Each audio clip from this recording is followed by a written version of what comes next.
All right, so welcome back. Today we're going to continue with the fourth pillar of object-oriented programming, polymorphism. Remember that we will circle around back to inheritance a little bit, talk about some pitfalls and some other miscellaneous stuff, but otherwise I want to get you prepared for next week and Lab 6, where you're going to be doing polymorphism in lab. So first of all, what is polymorphism? You've been using polymorphism even in a programming language like C. You have this kind of idea of polymorphism because programmers are lazy. You want to write one piece of code that can be applied to many different types of situations, right? Polymorphism, the word itself is actually comes from biology, I believe. Morphism, right?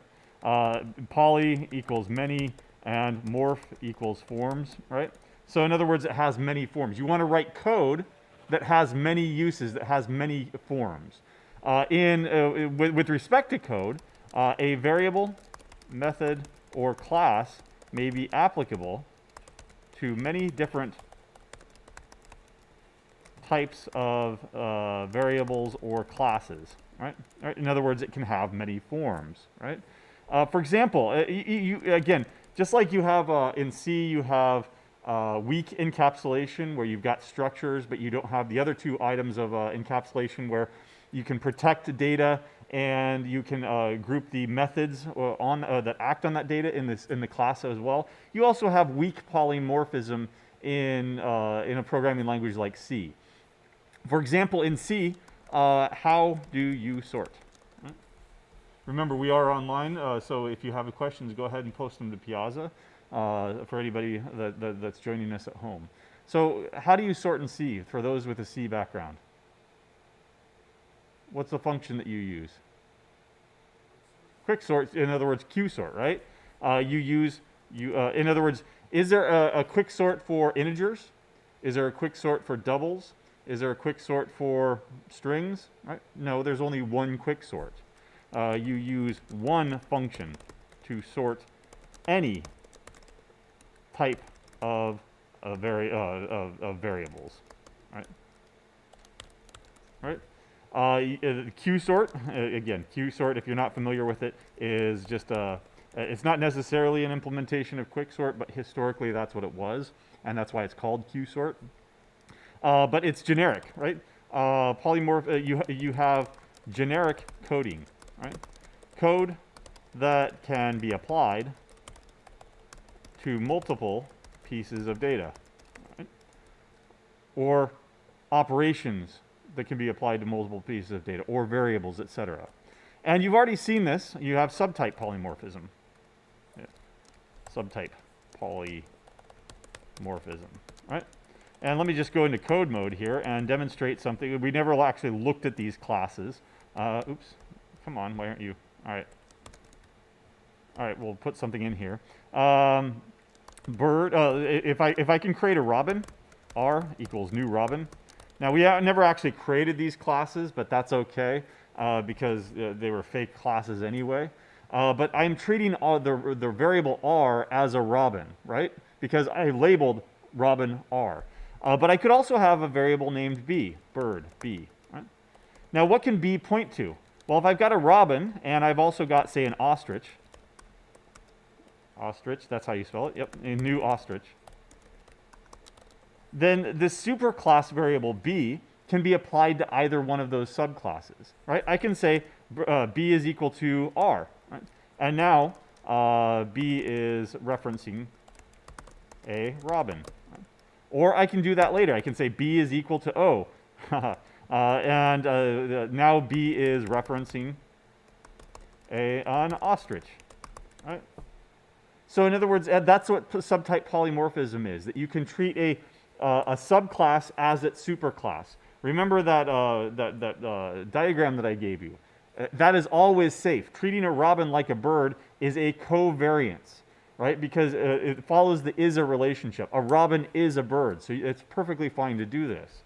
Can you do a contravariance? Not necessarily. In other words, in code over here, I can't necessarily, this is a contravariance, right? I can't necessarily take that ostrich or that bird and treat it back as a robin, right? B is equal to R, I'll say that, no, not B, but R is equal to B. That's what, right? That at this point, B is referencing an ostrich. Right? This is dangerous. Why? Because a robin cannot, it's the other way around here. An ostrich cannot become a robin. Right? And certainly you can never say that O is equal to R, right? Or R is equal to O, because that would be an invariance right here. You can't make those that kind of coercion there. But it's always safe to treat a subtype as a supertype. And that's where subtype polymorphism comes in. In general, you want to use this. In general, you should use subtype polymorphism. Treat each variable as its most general type. Right? Only treat them, and here I'll go into another one, only treat a variable as its subtype if you absolutely need to. So for example, say that the robin, the examples that we've been using so far, a robin moves by flying. So it has this fly method. And an ostrich doesn't have a fly method because ostriches don't fly. It has a walk method, right? So if you absolutely need your bird to walk or to fly, then you need to treat it as the robin, because that's not something that's shared by all birds, right? So that's one case in which you need to force it to become a subtype. Now, as far as your project is concerned, one example might be when you create copies of objects, they need to be the same type, right? So, for example, if I've got, say, give me a product that you're doing this semester, a subscription, right? A subscription, you could treat that like it's supertype, whatever that might be in your design, a product or an item or whatever. But if you ever need, okay, this subscription, now it's going to actually be on a sale, right? And so it's going to have a beginning date and an ending date so that we can compute how much that subscription is going to cost. I need an actual copy of this thing, because if I put the same subscription on 2 sales, they have to have the same dates, and that's not going to work. So I need a copy of this. But if I'm treating it like it's supertype, say product or something like that, then I can't, maybe product is abstract. In any case, it's not necessarily a subscription. So I need to treat this as a subscription in order to make a copy of it so that I can put it on a sale.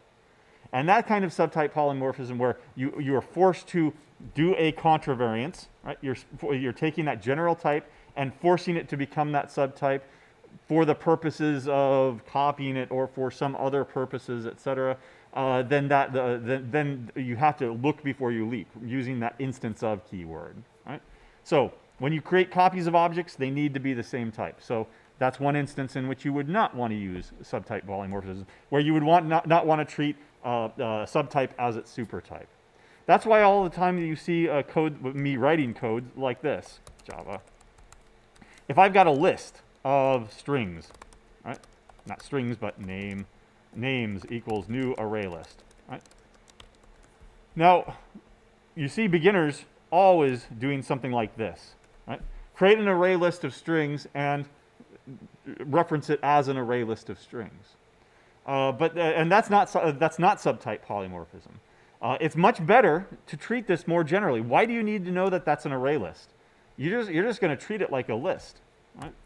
Or sometimes you don't even care if it's a list. You just think it's a collection, right? Treat it as generally as you can. If you need to treat it like a list because you need to get the first element, okay, fine. Don't go overboard. Now you can treat it like a list. If you absolutely need to treat it like an array list, then go ahead and treat it like an array list. But there must be a very good reason to do so, right? Very good reason, I should copyright that. Very good reason, VGR, right?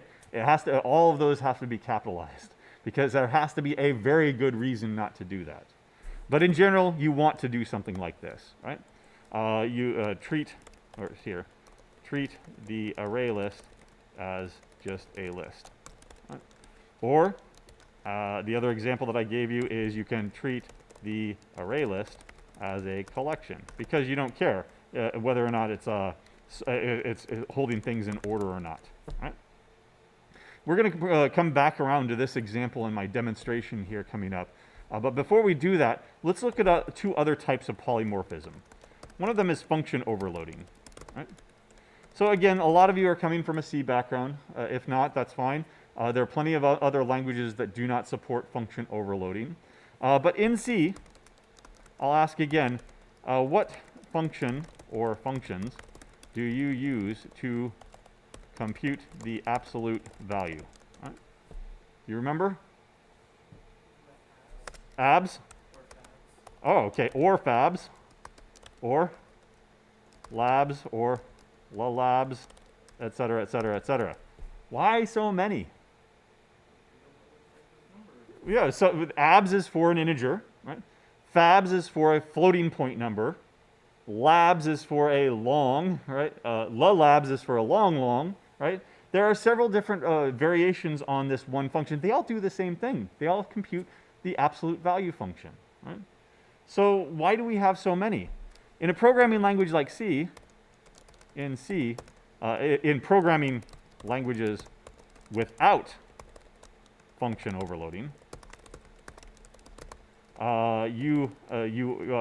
any function must have a unique name, right?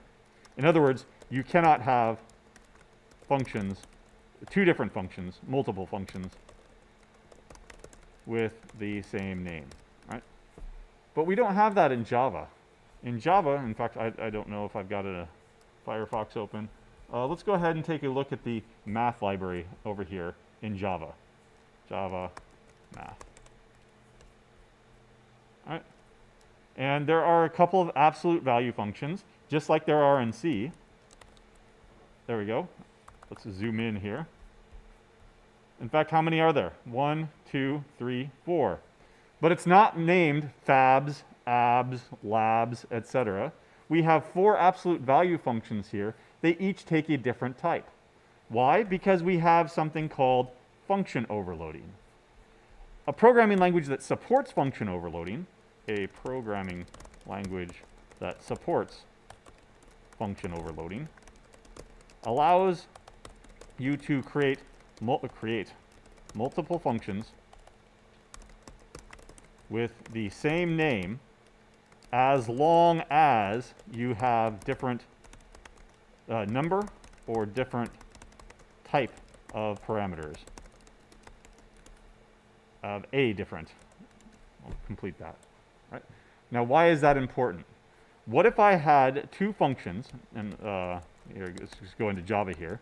And I won't do a full example here, but what if I had a public static void foo with an integer, and then it did something.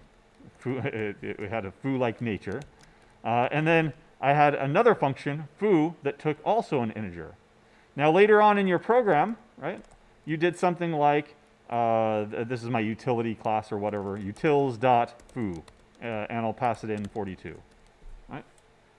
Now you're a compiler. Which function did you actually mean?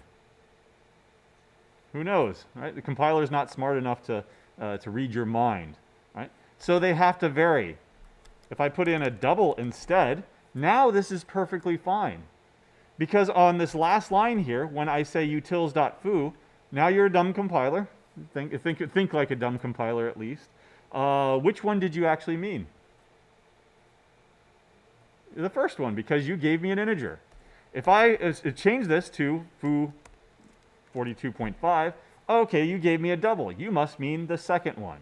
Or if I gave you a string, hello, right? And oh, well, I don't see any foo function that takes a string, but you can, of course, go ahead and make one that takes a string as input. Oh, okay, you gave me a string, now you mean that third one over there, right? This is something called static dispatch, right? Static dispatch.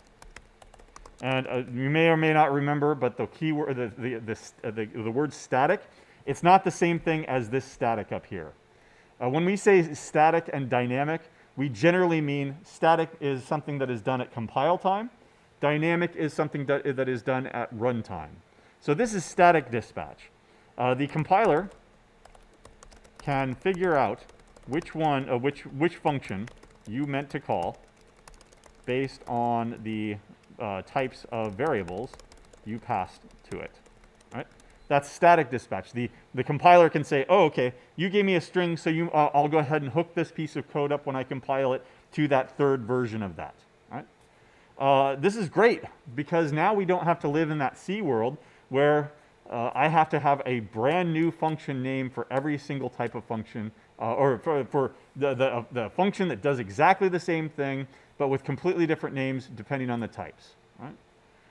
Remember that we called this in C, we called this polluting the namespace.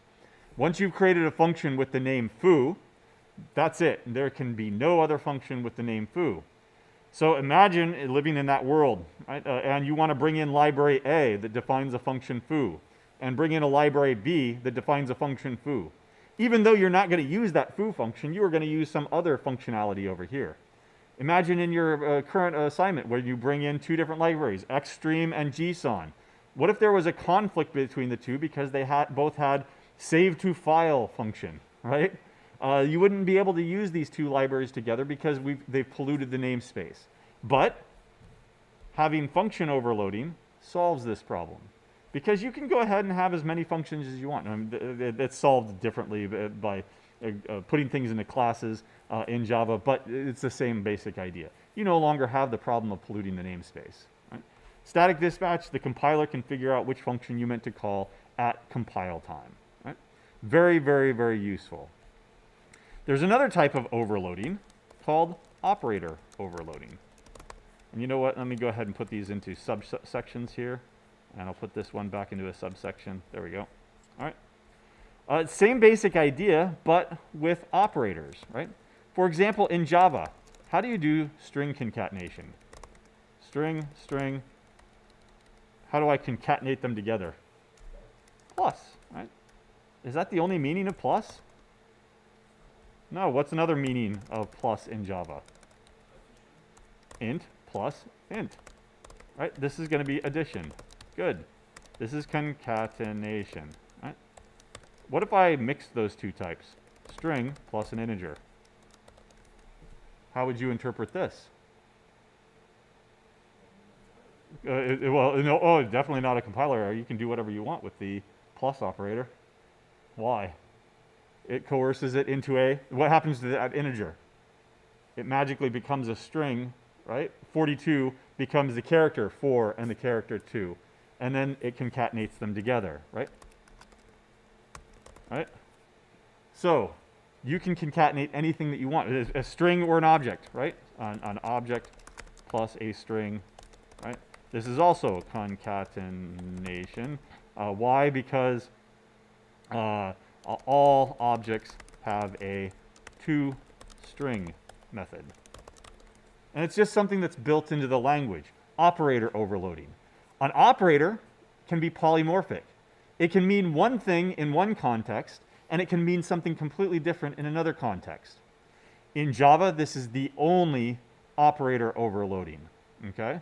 And thank God it is. Because in programming languages like C++, you can go wild, you can go crazy. You know, in C++, int plus int, this is going to be addition.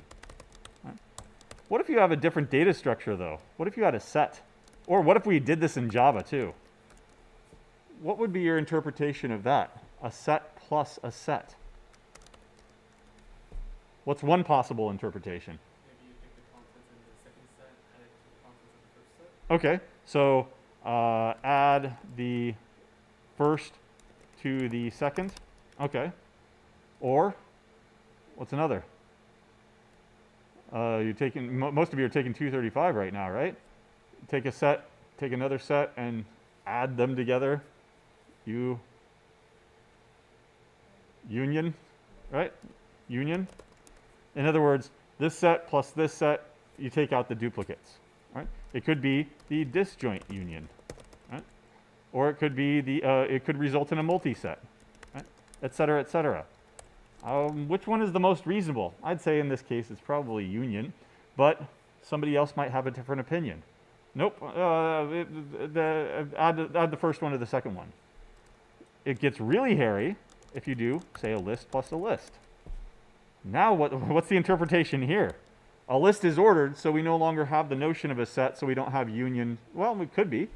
It could just mean union. Or it could mean what? Okay, so I'll call that appending.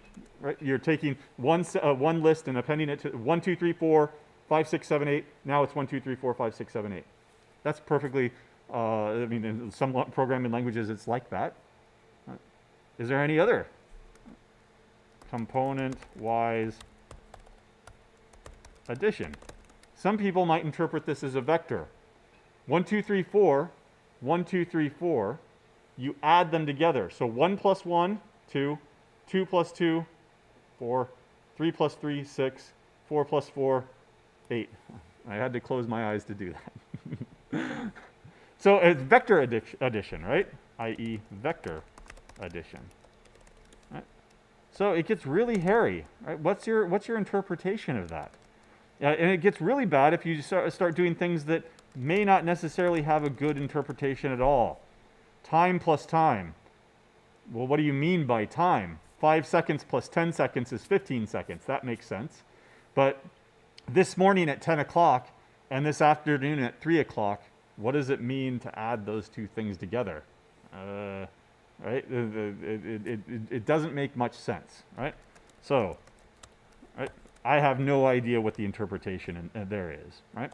So again, some languages allow you to overload, provide custom operator overloading. In general, this is a bad idea, right? The meaning is left up to interpretation, right? When you ask any non-programmer what the plus operation means, and what are they going to say? Addition, right? It has a well understood meaning, right? What about the @ sign? Does that have a well understood meaning? Go back in the days before Discord. Where do we use @ in the world today? Email addresses, right? So and so at such and such. The other one would be, is that what? Twitter. Okay, Twitter. Twitter, Discord, right? Where do both of those usages come from? Anybody know? The grandfather of both of those ideas and hashtags, IRC, Internet Relay Chat. This is something that's been used for 30, 40 years, right? Twitter did not come up with this. Discord did not come up with this. In fact, Discord is nothing more than a glorified IRC chat client, right? With a bunch of nice bells and whistles added to it. We were using IRC. Well, people were using IRC in the 60s, 70s, I want to say. I don't know I don't know how old IRC is. How old is IRC? How old is Ric Flair? 88? Okay, so I was wrong. They were certainly using things like it before 88, but 1988. Okay. So it goes back a long time, right? But those have specified meanings. At something, right? If you were to go and change the meaning, at is no longer at. It is, I don't know, now it means dollars or something like that, right? Dollars has a universal meaning. If you give it a different meaning, then people are going to say, what the hell are you talking about, right? If you give plus a different meaning, then any normie that's not going to have any programming experience whatsoever, they're going to say, concatenation, what the hell is that, right? Likewise, if you do this in a programming language with a list, plus, what does that mean, right? It could mean any number of reasonable interpretations. So it's best to avoid this. In any case, to enable operator overloading, you have to define how it works, i.e., you have to write a function. So if you're writing a function anyway, to overload an operator, and this is here I'm calling out C++ on this. This is how you do it in C++. If you are writing a function anyway to do this, just use the functions, right? Then you can put a label on that function. We call them names, we call them identifiers, that tells you exactly what the function is doing. In the case of list, I could have an append function, and now it's absolutely clear what that means. I could have a union function, and it is absolutely clear what that function means because it's in the name. It does what it says on the tin. Right? All right, so generally you don't want to do that. Right? Python is another example if anybody's coming from a Python background. Here, I'll go ahead and include this just to demonstrate that, yes, I do know a little bit of Python. In Python, if you take a string plus a string, it means concatenation. If you take a number plus a number, it means addition. If you take a number plus a string, guess what happens? Runtime error. It doesn't allow you to do that. It's not like Java, right? And that's one of the things that I always forget when I'm doing something in Python, that it doesn't automatically coerce those types. You have to surround it in an str call, force that number to become a string so that you can then concatenate. All right? Yeah. Theoretically, could you also parse the string into like an integer and then have the normal addition? Bleh. Now you're talking about PHP. Oh no. So that's what PHP does. So here's another one. PHP. Let's cover all the programming. Yeah, let's cover all what everybody does and why they do it differently.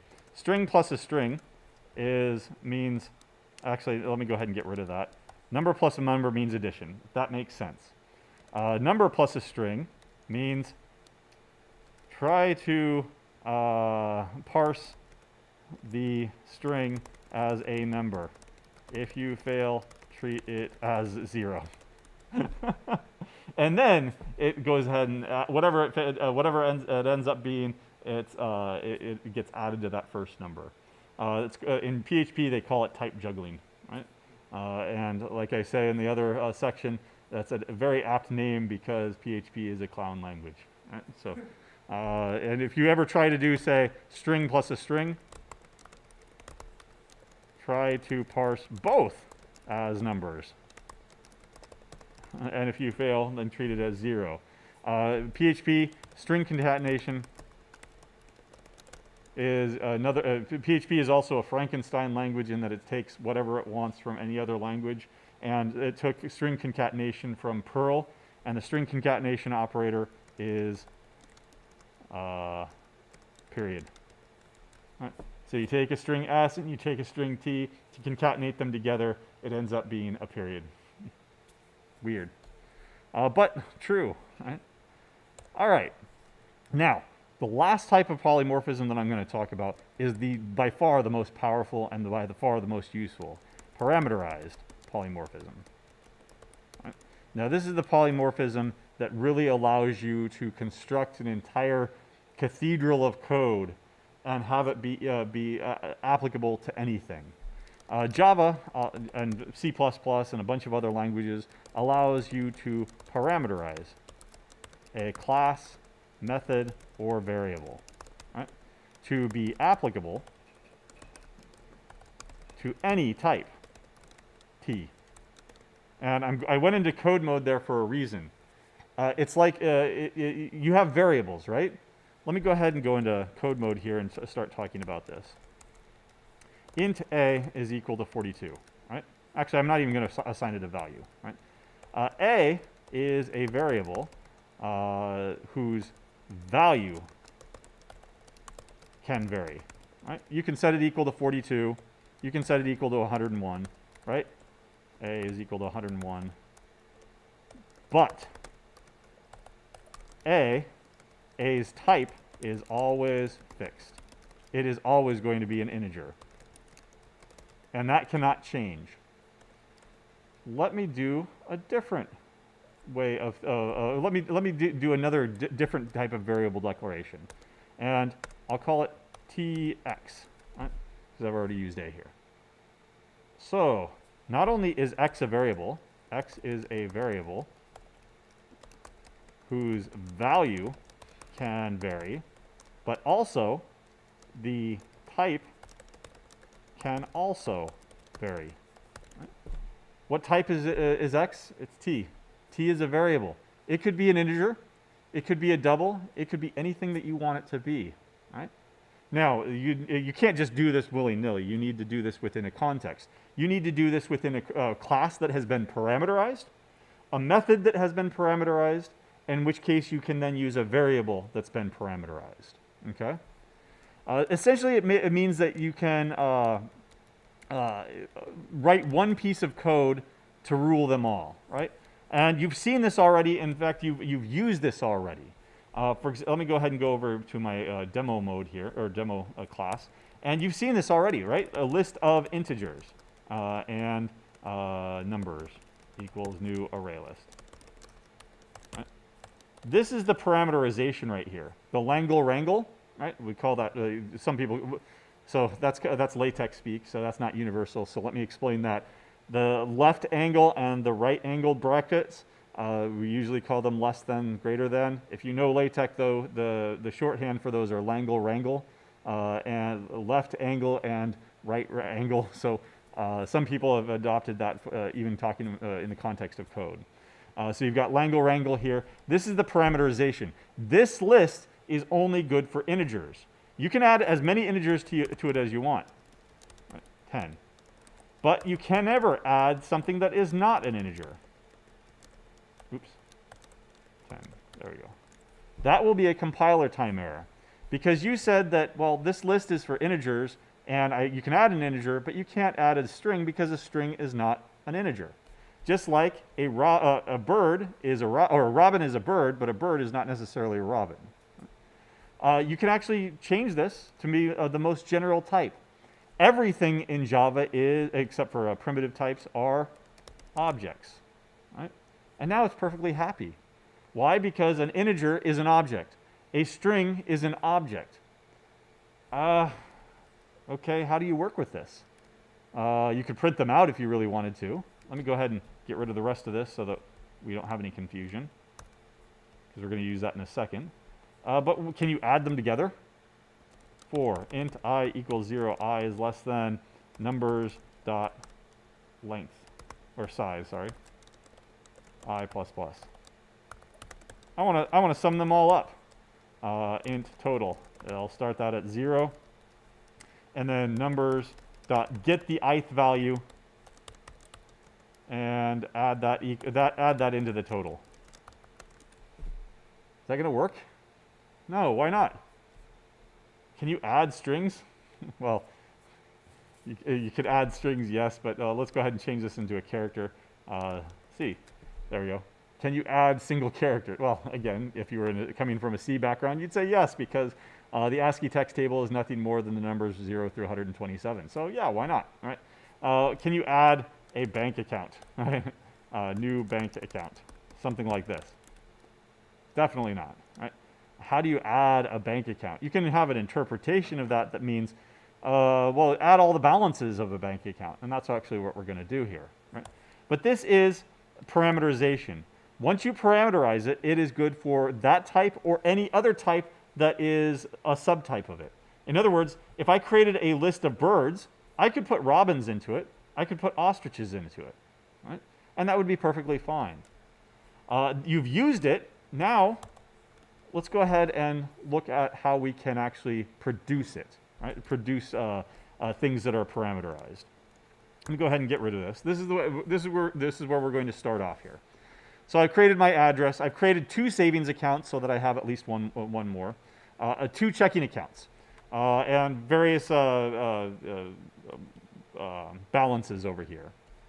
You can create a list of all the savings accounts, and I do that, and I add them all. You can create a set of all savings accounts. You can create a list of checking accounts. You can create a list of bank accounts. And to the savings accounts, you can add any savings account that you want, but you would not be able to add the checking accounts, right? Because of parameterization. All right. To my accounts, you can add all of them if you want. And I haven't done that here, but I should. Let's go ahead and add in checking account A, checking account B, as well as the 2 savings accounts. Remember, I've got 4 accounts here, okay? And I want a total. Right? I've got however many dollars this is. What is the answer going to be? $450 to invest in GME. Right now, that would be 3 shares. Right? Yeah, it's going back up since yesterday. I'm actually like at this point. Well, even if you get back up to the break-even point, you should hold. Oh, there you go. Holding to the moon. I am not a financial advisor. Do not take my advice. All right. But I will give you the financial advice of I want to know my program to add all that up to $450. So let's go ahead and try creating a function to do this for me. And I'll start out with, here's my first solution. Here, let me go ahead and, I need to look at my notes. There we go. My first solution will be to take a list of savings accounts, public, static, double, sum, right? And a list of savings accounts. Right? Accounts. And you might, it's actually going to be the code that I just wrote. I'm just going to go ahead and cut and paste this to save on time. There we go. You see how it works, right? I start out with a total. That's what I end up returning. I iterate over all the accounts, right? And I get the ith one. Then I get its balance, and I add that to the total. Right? So pretty straightforward here. Pretty straightforward to actually implement that. So bank utils.sum. And let me go ahead and try putting in all of my accounts. My accounts. Is it going to let me do that? What was this sum good for? It was only good for lists of savings accounts. Right? My accounts is a list of bank accounts. Okay? So I'm not going to be able to add anything that is not a savings account. Likewise, if I have a different type of collection, say a set, am I going to be able to do that? Here's where it does work. If I just want to sum up all of my savings accounts, that's perfectly fine. It'll actually work. Right? I've got $0. I've got $0 to invest. Why? Savings A and savings B. It should be $225, right? Let's see if I screwed this up somehow. There's the balance. So balance is equal to balance. And get balance. Okay, I'm going to have to debug this then. Which is, you know what? It might be because I have way too many demos open here. Yeah, let's get rid of this. Get rid of this. I wanted bank utils. And so which one? I have everything in, this is the bank account. In fact, I clicked on it, right? So why are you giving me $0? There's the balance. And savings account. Come on. Go up to your bank account. There's balance. This dot balance. Okay. Weird. And it's $100. Well, anyway, that's all right. I'll go ahead and figure that out later. Or we could go into a full debug mode here. That's we've got enough time. Let's go ahead. I'm going to go ahead and demonstrate debugging again. Right. So I've set a breakpoint over here. Let's find out what's wrong. Right. So I'm going to go into this code. Of course, I could just go over this code if I wanted to, but I want to see what's happening here. This is savings. Oh, actually, we're way past that point. So savings, $100 owned by me. Savings B, $125 owned by me. So I have pretty good. Do I ever actually add them? Is that why not? No, I add them down here. All right. So let's go to this point, and we'll continue. All right, there we go. Savings consists of those two. Oh, duh. Simplest of simple. All right. Does anybody else see it? Duh. What do I do with my total? I actually need to capture it into a variable. All right. There we go. Nobody caught that online either. All right. Well, we are on a 10-second delay. That's all right. So now it should be $225. Yay. Yeah, I got $225 to invest. Okay. So anyway, back to the drawing board here. Let's go. But I can't do this if I have a set of savings accounts. Right? And let me go ahead and put that in, and you'll see that it no longer compiles. Right? So my first change to this this sum is going to be to change the type of collection. What if I just did it like this? Now I'm just back at square one, right? Now I would have to write a function to do it for lists, a function to do it for sets. So subtype polymorphism. What are sets and what are lists? What's more general than that? A collection. Right? You give me any collection. It doesn't matter what type of collection. And I can iterate over it. I can take the first, not necessarily the first element, but an element, then the next element, then the next element, and I can just add them all up. Right? Now this does break my code. Why? The method get is undefined for the collection. Can you get the first element of a set? No, because it's unordered. This code was only applicable to lists. So let's go ahead and change the code so that it's applicable to anything. How do I iterate over an arbitrary collection? A for each loop, or an enhanced for loop, if you, as Java calls it. Right? So for each savings account, ACCT, right, in the collection accounts, now I don't have to get the ith one. I just have the account, and it updates automatically. Now down here, I can put in the savings set. I can put in the list, the savings list, I should have called it, and it'll work just fine. I still can't put in the checking, though. And I certainly can't put in my accounts. Right? So let's rectify that. Let's go back up here. Version 2. Or I guess this would be like the 4th version, since we've made a couple of changes here. Let's see. How could I change this to apply to checking accounts or savings accounts?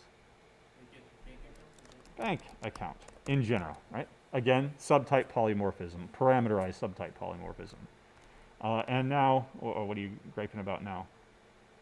Can't convert from bank account to savings account. Oh, that's why. If I'm going to change this parameter up here, then I need to change this parameter down here. Right? But did you actually use, did we actually use anything about this? Right? We used the fact that it was a bank account in order to get the balance. But let's make it even more general by making the type parameterized itself. Right? So what I'm going to do that is I'm going to have a parameter up here, Langle with t. That says that this method has been parameterized. There's this variable t that is a variable for types. It could be strings, it could be integers, it could be whatever. And if I put t over here, now it will take a collection of whatever. Right? It could take a collection of strings, it could take a collection of numbers, of doubles, whatever. Right? And I can change that parameterization as well. Right? Now, I'm still talking about accounts and ACCT here. But this also doesn't work. Why? What is type T? Just looking at this one line here. What is type T? Well, if I just create a variable int a, what value is stored in a? Who knows? So if I just create a variable t for types, what type is stored in a t? Who knows, right? But I do know that this has to be a collection of type t. Okay? So it doesn't work because we need at least a little bit of information here. We need to know that whatever type t is, it has this method called getBalance that we can call in order to sum up the values. Right? So what we can do is we can put a bounded parameterization on it. Extends bank account. This provides a minimum amount of information. Type T extends bank account means that type T is a bank account. Just like a robin is a bird, an ostrich is a bird is a bird. Right? A savings account is a bank account, so it could be savings accounts. It could be checking accounts. It could be certificate of deposit accounts. Right? It could be any one of those that subclasses the bank account. And we know something about it now. Now let's see if this solved our problem. Let's go down here, and can I add up all the savings accounts? Yes. There's $225 there. Can I do all the checking accounts? Yes. Right? And that's just coincidence, right? 225 and 225. Okay. Yep.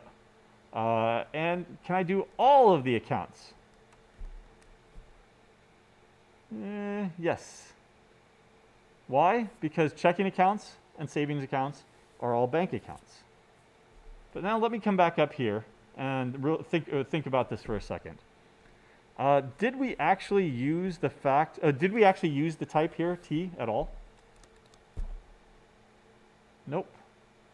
So, we did right here, I guess, right? So we would end up having to do something like that. Let's see. Yeah, I like this version the best, but here's an alternative. We don't have to use parameterizations at all. We don't have to parameterize the function itself. We can use something else, a question mark, right? So extends bank account. Right? We were only using T over here so that we could iterate over it. But we also knew that it extended a bank account, so we could make them all bank accounts. Checking accounts, savings accounts, those are all bank accounts. Right? I didn't have to name this parameter. Right? I don't care what it is. Right? Because I'm going to treat them all like bank accounts. I'm going to treat them all, it doesn't matter if it's a checking account, it doesn't matter if it's a savings account.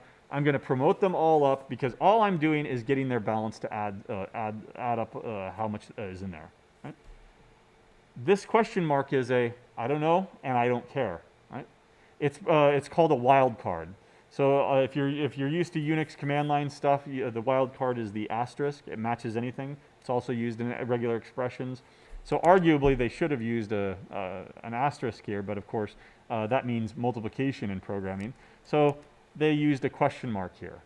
I don't know what type it is, and I don't care, because I'm simply going to say that it extends bank account. If I didn't have that much information there, now I'm going to lose the fact that they are bank accounts, and I would not be able to get their balance. This is no different than saying, I don't know anything about them other than what I know about everything in Java is that they are all objects. This is using this is called using a raw type, where you don't care about anything, you don't care about any types, you just treat them all as objects. Right? You don't want to do that. You want to give, at least in this case, you want a minimum amount of information in order to work with it. Right? Extends bank account. There. One more example. Design a function, a method, to find the maximum the bank account with the maximum number or maximum balance. Right? So help me out on this one. Public static. What's my return type going to be? Here's my 4 bank accounts. You find the one with $175 in it. So I can buy 1 share? 144? I can buy 1.2 shares. Yay. Here are your 4 bank accounts. Right? You find the one with the largest balance and then you give it back to me. So what's my return type going to be here? You could say that it's a bank account. Right? This is my first version. And I'll call it getMax. Right? And I'm going to go ahead and give you, I'm going to start off being as generic as possible here, a collection of bank accounts. Accounts. There we go. And then what would I have to do? I could iterate through it. And instead of finding the total, I would have the one with the maximum. Remember, we did put on the condition that all bank accounts have to have at least a positive deposit. So we could never have a bank account with a negative value, a negative balance. So we could start out with a flag value here. Int max is equal to -1. Right? And a bank account that represents the maximum account. Come on. All right. Is equal to null. Right? All right. and then iterate through them. And if the account get balance is greater than the max that I've found so far, then go ahead and update the maximum account. Equals ACCT. There we go. And then I return the max account. There. Wonderful. That's good for bank accounts. Is there any other concept that has a maximum, though?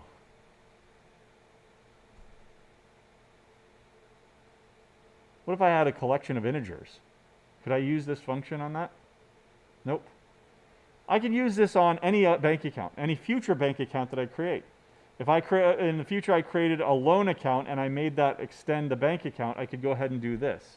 Although then you would not want to add that to your total because you can't. A loan is something you owe, not something that you have, right? So it's good for bank accounts, but it's not good for, say, integers. What else is comparable and that you can say that this one comes after this one? Strings, right? So I have two more use cases at least that I would like to have a get max kind of function, right? So let's go ahead and rethink this and make this even more general. I don't know what you're going to give me, but I'm going to go through it. There are these things now, things of type T. And I'm going to go through it and find the maximum valued one. And then I'm going to give that back to you. In other words, I'm going to return T. In order to do this, I need to parameterize it, right? So there is this type T. Now you can say that you can give me a collection of T's. Those T's could be strings. They could be integers. They could be bank accounts, okay?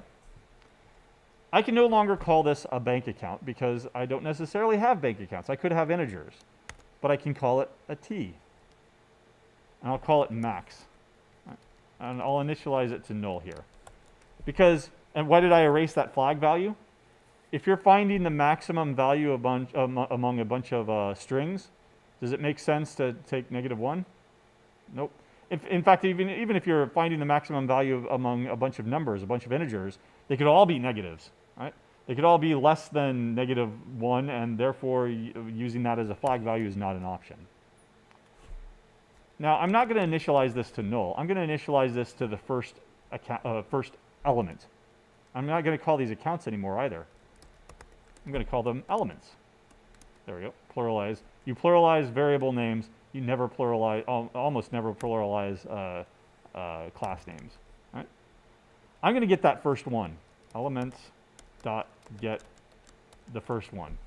Is that going to work? Nope, because there's no such thing as a first one in a set. So how do you get the first one? You have to get its iterator. This is old school Java here, and you'll get the first one. Right? An iterator is a thing that iterates over the elements. This is how you had to do this. This is how you had to iterate over a set in old school Java before the enhanced for loop, the for each loop, was introduced. So I've got the first element here. Okay. Now, for each other element of type T, and I'll just call it X, in the collection elements, I need to determine if X is greater than the max that I found so far. Then I will update max to X and ultimately return max. Now, obviously, that is not Java code. Right? So, if this were a number, I could do something. Right? Extends number. This will apply to any integer, double, float, long, short, etc. Anything that is a number. Right? And now I can fill in this blank right here. I can say that if X is greater than max, I can dump the numerical value of it. What is it? Double value is greater than max dot double value. In other words, since I know that it's a number, right, all doubles are numbers, integers are numbers, floats are numbers, I have a minimum amount of information. That minimum amount of information is that it has this method called double value, where you can take this number. If it's an integer 5, it'll dump it to 5.0. If it's a floating point number 1.5, then it dumps it to a double precision floating point number, right? And I can use the traditional greater than operator here. Right? But I want it even more general than that. If it's a bank account, right, then I can say that it's a get balance. Right? Get balance, get balance. Right? But did I change any other code at all in this method in order to do that? No, all I did was change the criteria for whether or not this thing is greater than this thing. Right? Sound familiar? I know how to iterate through the elements and find the maximum. But I don't know, given A and B, is A greater or is B greater? What could I hand off to, hand these two things off to, and they could tell me, oh, A is greater than B, or B is greater than A, or they're the same value. A comparator. So not only will I take a collection of elements, I will also take a comparator for elements of type T. And now I don't have to extend any particular type at all anymore. Here's the comparator, CMP. And I will hand those off to the comparator. CMP dot, come on. Oh, because of no, oh, and I need to bring it in. Come on. There we go. All right. CMP dot compare. There we go. And I'll compare X and max. And if it's, now I'm going to be switched around here. If they're in order, it'll return something negative. So if it returns something positive, if it's greater than 0, then that means that X is greater than the maximum. Right?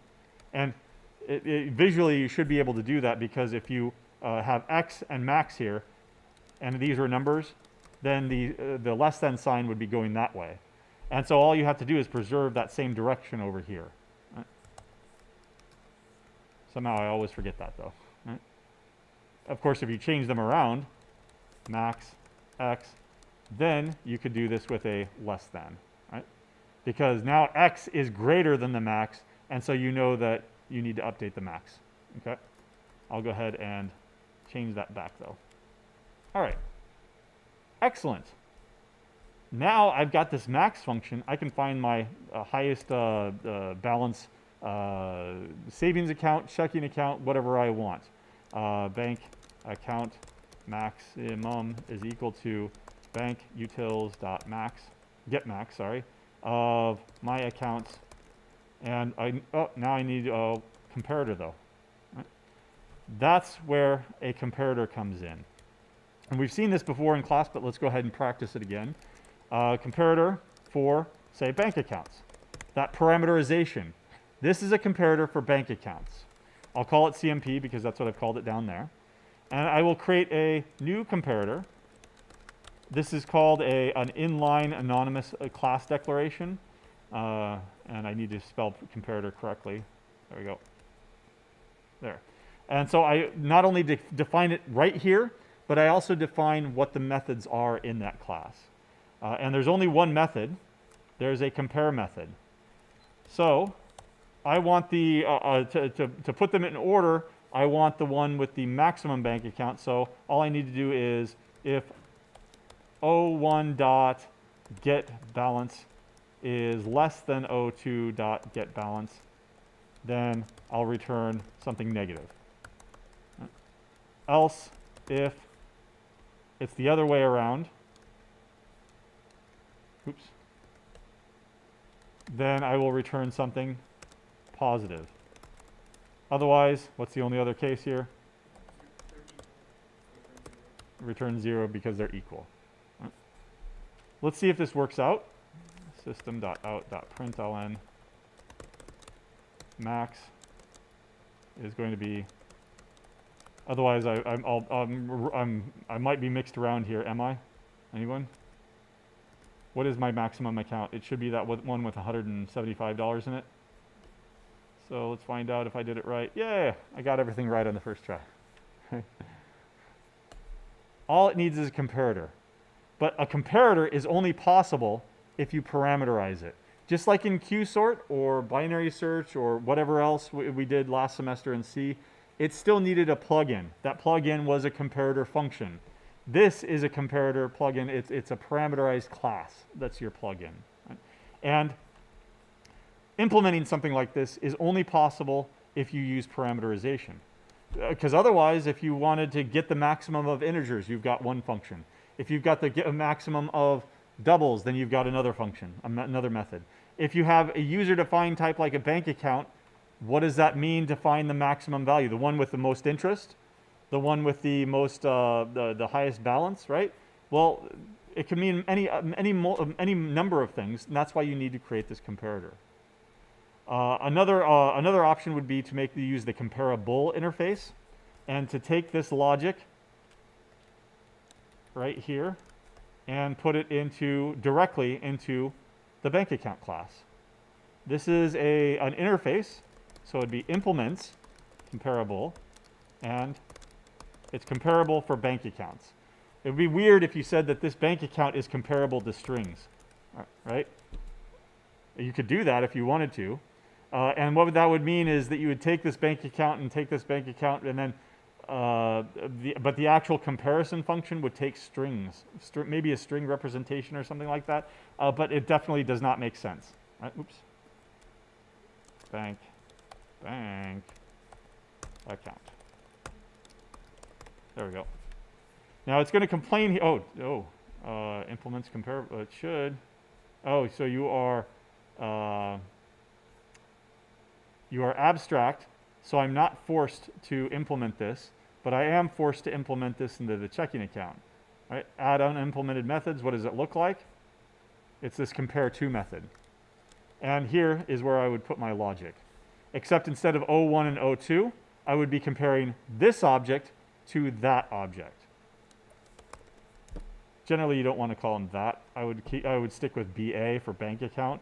But if this bank account's balance is less than that bank account's balance, then you do this. Otherwise, if it's greater, then you return +1. Right? And that makes this comparable.